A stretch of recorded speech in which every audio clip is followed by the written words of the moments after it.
Olá, muito boa tarde. Simbora, meu povo, que o GE tá no ar. Olha, não estranha não, porque hoje tem futebol ao vivo, né? Você tá vendo aqui, daqui a pouquinho, 4h30 da tarde, Sport Vasco na Globo e também no Premier. Então simbora, né, pra Ilha do Retiro, saber as últimas informações desse jogo. Tá aqui o Vitor Andrade, que vai trazer detalhes da partida. Tanto o Sport quanto o Vasco tem desfalques de jogadores importantes para hoje, né, Vitor? Boa tarde. Grande Raposo, muito boa tarde para você, boa tarde para todo mundo ligadinho aí no Globo Esporte. Pois é, o estádio aqui está prontinho para esse jogo de daqui a pouco às 4h30. Pena que ainda não tem torcedor, né? Por causa da pandemia, claro, a gente tem que respeitar essa decisão. Mas olha só, como você já adiantou aí, são jogadores que estão desfalcando. Além do Sport, temos jogadores também do Vasco que não vão para essa partida. 4 foram diagnosticados com Covid-19. Dentre eles, a zaga titular, Leandro Castan e Miranda, não vão jogar, né? Estão em isolamento. Além deles, Carlinhos e o atacante Ribamar também testaram positivo para a doença. No Sport, a gente já tinha falado ontem, né, que o Luan Poli suspenso, muito possivelmente Maílson comece, né, jogando a partida. E a gente tem também o retorno do Patrick, que estava suspenso, retorno também do Leandro Barcia, que por precaução a esposa testou positivo para a Covid-19, ele não foi relacionado contra o Ceará. Assim também, outras novidades aí, o Marquinhos, né, o Marquinhos foi resolver problemas pessoal, mas está de volta. Notícias boas para o torcedor do Sport. E o Vasco, pessoal, não vence desde o dia 13 de setembro, viu? Faz tempo. 13 de setembro foi aquela vitória em cima do Botafogo, 3-2 lá no Newton Santos. De lá para cá, meu amigo, foram 7 derrotas e 2 empates. E você vai conferir na reportagem aí como a situação dos dois times, tanto de Sport quanto de Vasco, mudou na competição. Olha aí. Um turno atrás, a situação era bem diferente para Sport e Vasco. O Leão tinha acabado de se livrar do rebaixamento no Campeonato Pernambucano. E a vitória sobre o Ceará, na estreia do Brasileirão, foi tratada como surpresa. Já o time carioca iniciou justamente contra o Sport uma sequência de vitórias que levou a equipe ao segundo lugar. Mas o tempo passou. E 3 meses depois daquela vitória do Vasco sobre o Sport, as situações praticamente se inverteram. O time carioca, que chegou a ser vice-líder da competição, caiu e hoje está no 18º lugar. Já o Leão, que chegou a ser lanterna por uma rodada, se ajeitou e hoje está na 10ª posição, na primeira página da tabela de classificação. Eu não posso achar ruim quando eu assumi em 18º e ter fechado o primeiro turno na primeira parte da tabela. O Leão está tentando engatar sua segunda sequência positiva na competição. Já são 3 jogos sem derrota. E pela frente, 2 confrontos em casa contra adversários que brigam na parte de baixo da tabela. A gente respeita o adversário, todos os adversários da mesma maneira, independente do posicionamento deles na tabela, independente de casos de Covid, de perdas, de momento, né, dentro do campeonato. Você viu aí que Jair citou os casos de Covid. É porque o Vasco está sofrendo com isso. 4 jogadores do time carioca testaram positivo para o novo coronavírus e não enfrentam o Sport. Além disso, o Vasco não vence pelo Brasileirão há 9 jogos. O cenário é tão favorável para o Sport que chega a dar medo. Rubro-negros, é melhor ativar logo a função anti-zica para evitar que aquela lenda de levantar defunto aconteça hoje à tarde.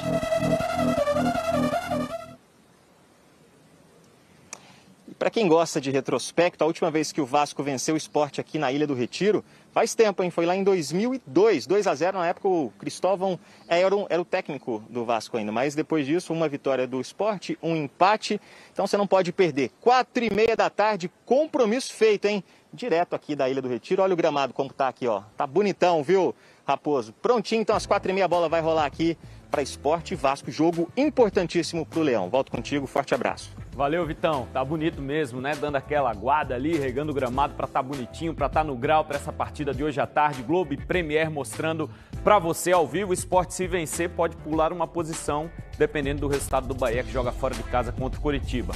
Chegou aqui, ó, esse jogo pra gente falar que rolou ontem, viu?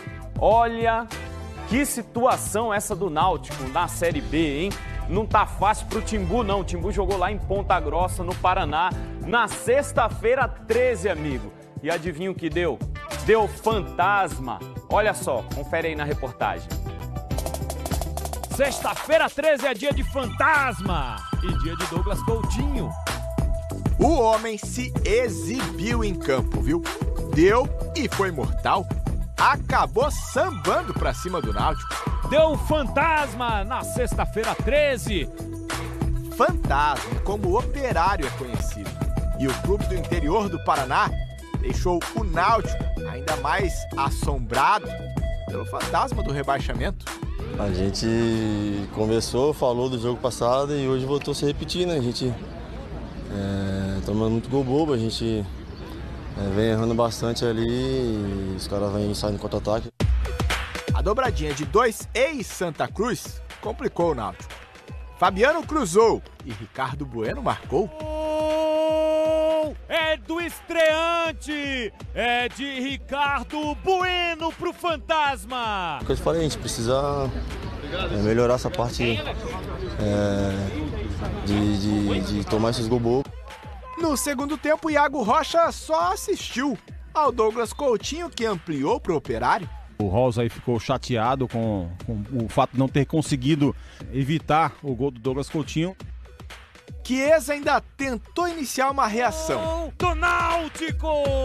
Chiesa, de bico, para mandar pro fundo da rede. Quinto gol dele nesta Série B, agora o artilheiro alvirrubro na competição. Mas o Náutico... Essa foi feia, hein? Protagonizou um show de horrores. E em novo erro na saída de bola, Douglas Coutinho marcou mais um. O segundo dele, terceiro do Operário. Fantasma 3-1 em cima do Náutico. A gente não pode, como a equipe que a gente tem, a gente não pode ficar tomando esses gols, a gente precisa melhorar o mais rápido possível. Sexta-feira 13. Fantasma. Zona de rebaixamento. O Náutico segue sem dar fim à terrível fase neste Brasileirão. Que fase terrível, hein? Olha o fantasma que tá assombrando o Náutico agora, esse da zona de rebaixamento aqui, ó. O Náutico tá em 17º com 20 pontos, o Vitória já abriu 4 pontos, que é o primeiro time fora da zona de rebaixamento. A situação é difícil, porque o Náutico agora vai para 2 jogos fora de casa, vai pegar Sampaio Corrêa na terça-feira, jogo atrasado da 11ª rodada, e depois tem o CRB lá em Alagoas, então a sequência do Náutico não é fácil. O G4 tem Chapecoense disparado ali com 44, depois América Mineiro com 36, empatado ali com o Cuiabá, e em quarto lugar o Juventude. Que fase, hein, Timba? Vamos espantar isso pra longe, hein? E agora a gente muda, vamos falar de eliminatória então, para a Copa do Mundo. O Brasil é a única seleção 100% na América do Sul. Chegou a 3ª vitória em 3 jogos, mas ó, atuação, né, que deixou um pouquinho a desejar. Ainda bem que as máscaras estão por aí, esconderam sorrisos amarelos. Não teve aquela beleza dos outros 2 jogos, mas futebol também ele te traz essa praticidade, essa objetividade que ela teve. No caso dele, pode sorrir, o cara que resolveu. Sem dúvidas, estou muito feliz, grato a Deus pelo momento e é o melhor momento que eu estou vivendo na seleção. De volta para o começo. Em quem você apostaria? No time que chegou chegando logo no comecinho do jogo, cruzamento feito no rebote, mas a arbitragem anulou o gol por impedimento. O mesmo impedimento não valeu o gol do Brasil. Ou na Venezuela. Uma seleção que nunca chegou a uma Copa do Mundo. Nessas eliminatórias, perdeu os 2 jogos que disputou, não marcou gols. Então o que era de se esperar deles? Veja e ouça. Um paredão pela frente.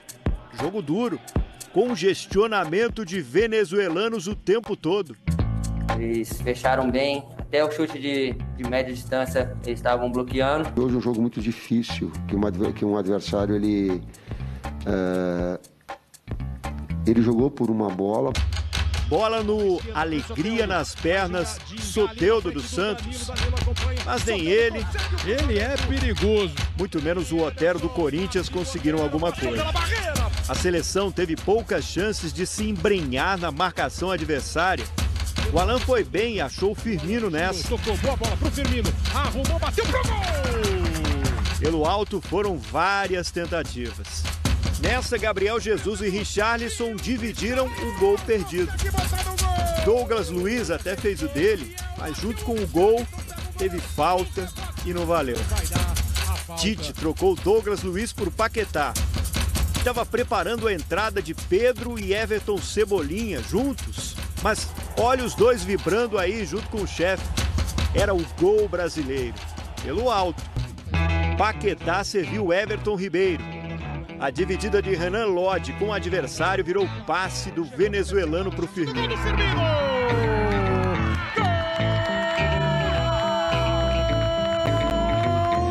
Brasil, 3 vitórias nas eliminatórias. Venezuela, 3 derrotas.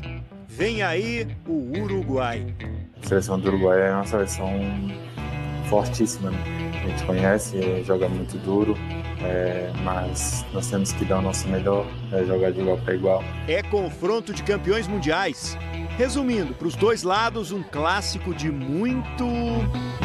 Vocês entenderam, né?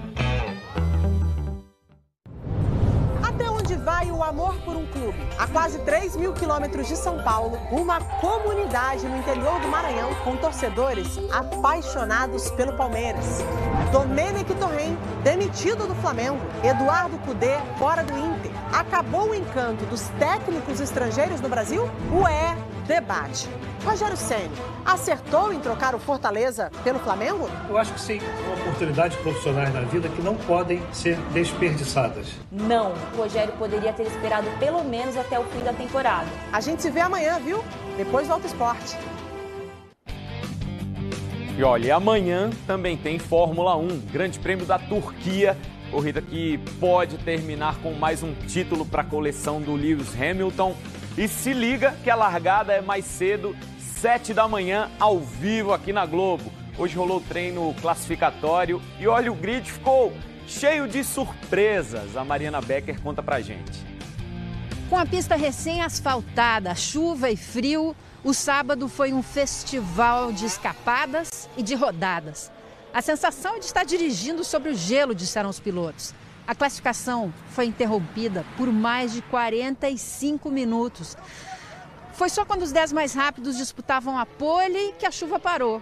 E aí se produziu um resultado surpreendente. Racing Point, Lance Stroll foi o pole position, seguido por Max Verstappen da RBR e seu companheiro de equipe, Sérgio Pérez, em terceiro lugar.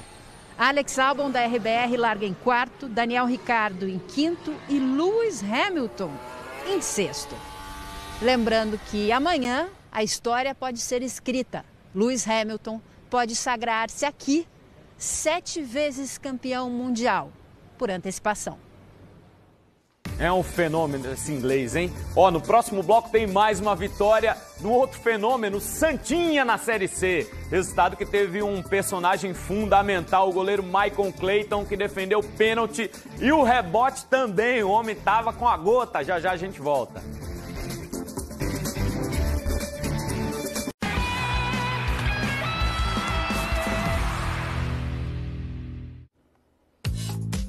Globo Esporte Pernambuco está de volta, agora com a Série D do Brasileirão.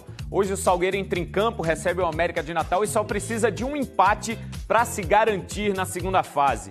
Os outros 2 times pernambucanos jogaram ontem, né? O Afogados se complicou depois de perder para o Globo do Rio Grande do Norte. Está com chances muito pequenas agora o Afogados de passar de fase. Já o Central escapou de uma derrota em casa, olha aí, ó. A Patativa enfrentou o Potiguar de Mossoró no Lacerdão, esteve atrás do placar 2 vezes, mas conseguiu buscar o empate. Placar final do jogo 2-2. O Central está em 5º lugar no grupo 4, mas só a 2 pontinhos dos líderes Itabaiana e ABC.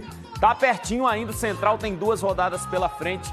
Tomara que a Patativa consiga chegar e se classifique também, assim como o Salgueiro. Vamos lá então agora falar da Série C.